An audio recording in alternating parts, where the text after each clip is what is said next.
what this means. We're, again, with Ariel Osireno, senior Middle East correspondent in the studio, and Eric Mandel staying with us as well. Ariel, looking at this, the elections just straight up, why now?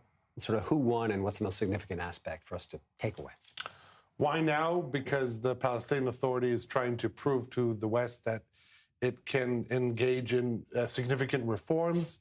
We saw that with their claim that they have revoked the pay-for-slay policy, even though they've simply changed the way they write it in the budget.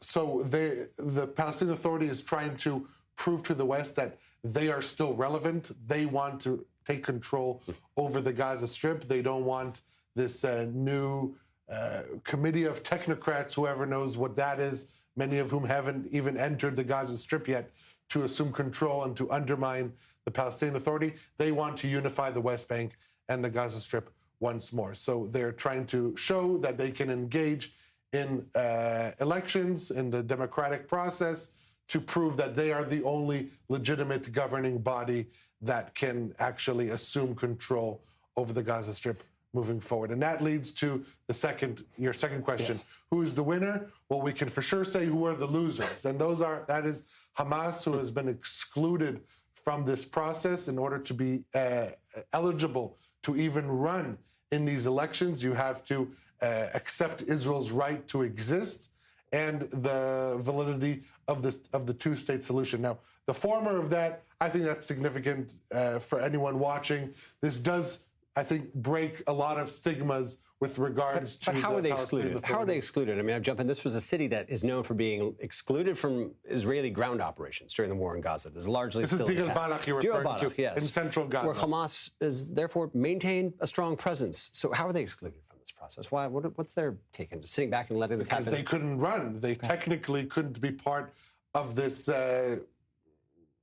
presumably democratic process. They were physically there by securing the voting site, but they were excluded from this process. I think the fact that we're talking about municipal elections, not elections to the legislature or to for the presidency, and the fact that this was only in one city in the Gaza Strip and not in all of it, where Hamas was allowed to maintain control. Yeah, so this is a pill they were willing to swallow. But they are very clear in showing the Palestinian people, and specifically the residents of the Gaza Strip, who is in control. They're continuing with their violent raids. They're continuing with their protection money that they are collecting from the Gazans living in tents, charging a tax to put up a makeshift tent.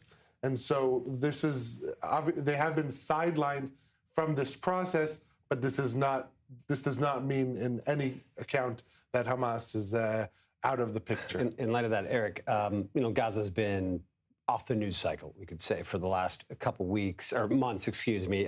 Some mentions recently about the Board of Peace from the White House, that some efforts are still being made, ostensibly here, to disarm Hamas. What's your take right now on the ongoing, let's call it, predicament, politically and militarily, of the Gaza Strip? I just want to make one comment about what Ariel said. Americans are always fooled. We see an election, they think it's representative of democracy. Democracy, an election is the last thing that happens in a civil society. If you want democracy, rule of law, not having a terrorist watching the voting booths, being able to speak freely, none of those things exist. I'm sorry, Eric, to cut in on you. We have technical issues with your microphone, but obviously we appreciate you chiming in on this regardless. We'll get Eric's thoughts if we can on this issue, but we do have other topics to take on. And of course, there's big news this evening. Former Prime Minister Naftali Bennett and former Prime Minister Yair Lapid, who rotated as premiers in their last government together, they'll now merge their political frameworks into a single party ahead of the next elections. The two described the initiative as the creation of a so-called repair bloc, saying it puts an end to internal battles and allows the parties to, quote, devote all efforts toward a decisive victory in the upcoming elections, leading Israel to the necessary repair, close quote. Now, for reference, Israel's next general elections are currently scheduled for October this year, unless the parliament would dissolve early and any early vote could be called. But here's more from their announcement.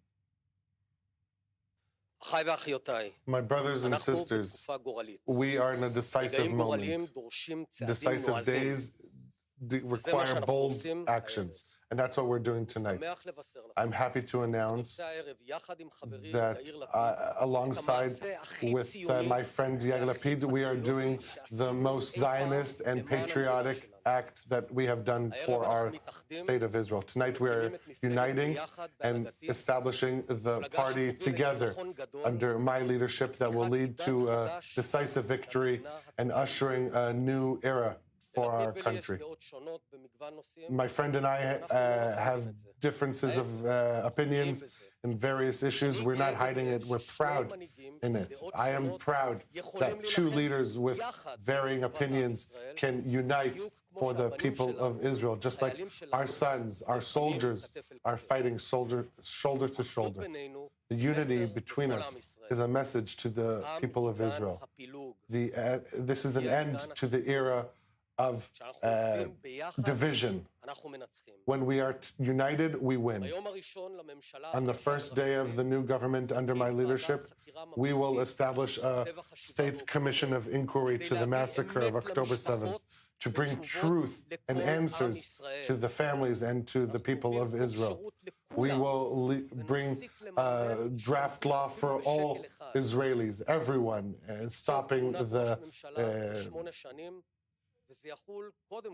ability of dodging the draft. This will bring to further unity in the country. We will protect all areas of the country. We will promote, foster unifying Judaism. The state of Israel needs to change its direction. This is a test to our leadership, and we will live up to it. What you see today, this is the first step. We are here because this state needs unity like air for breathing.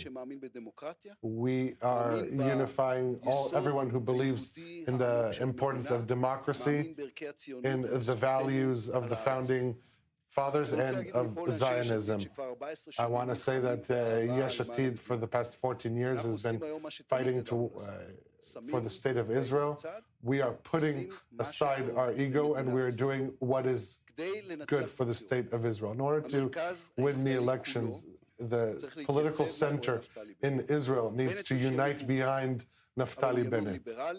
He is a liberal right who has not sold his values for corruption. He was a great prime minister. He will be a great prime minister, and this is what we need now. I'm not trying to blur the differences between us. But between us, there's always something else, trust and friendship. We know each other many years. We've worked together. We've made difficult decisions together. We trust one another. We have trust and friendship between us. First, I want to thank Ariel Saran for the impressive live translation. Careful, man, you might be getting too good at that. Find yourself even busier around here than you are. Nothing simple about that, but significant political developments, obviously, which we'll touch on in a moment. Erica, we've overcome the technical issue. You now do have a microphone. I want to get your thoughts, though. Even in light of Israeli politics and what's swirling around now, Gaza will be an issue, obviously, on the campaign trail for the upcoming elections. But your thoughts again on the Gaza issue and where that predicament lies on these military and politically. So I was down with a high-ranking officer down south today, and I think people don't realize, certainly back in the States and maybe not here in Israel, that even within the green zone, every single day they are finding tunnels. This will take not days, not weeks. It will take months. And then you see some devastated towns or cities where things have been flattened. That is superficial from what they told me. You have to then clear the debris and then go down deep to remove the foundations that were built to be there for years. And so this is not a simple situation. That says nothing about what's in the red zone in Gaza City, Khan Yunis, which are full metros that are going on, and that if Israel ever has to go in there, that is going to be a tremendous likely being rebuilt or reestablished right. as well. And I was with somebody who was speaking regarding, what are the possibilities? And I said, could you vet people from the red zone, seeing if they were peaceful citizens and maybe move them over to building in the green zone? And what I was told was, and this was not somebody who was a hardliner by any stretch in the military, that you can't tell the difference between one and the other, and Hamas would come over. So short of having a presence that Egypt would give part of the Sinai to the Gazans, which is not likely to happen, it's going to be a huge problem. And Gaza is coming back. One of the reasons I went there was because I'm going back to Washington, and I know Gaza is going to be coming back into the spotlight sooner or later, but America barely could hold on to looking at Lebanon with Iran going on. It's a lot to follow. It's a lot to follow. Eric Mandel and Ariel Osserin, appreciate you both being with us on this host of top stories that we've had. And I want to bring us back to the political again following the merger.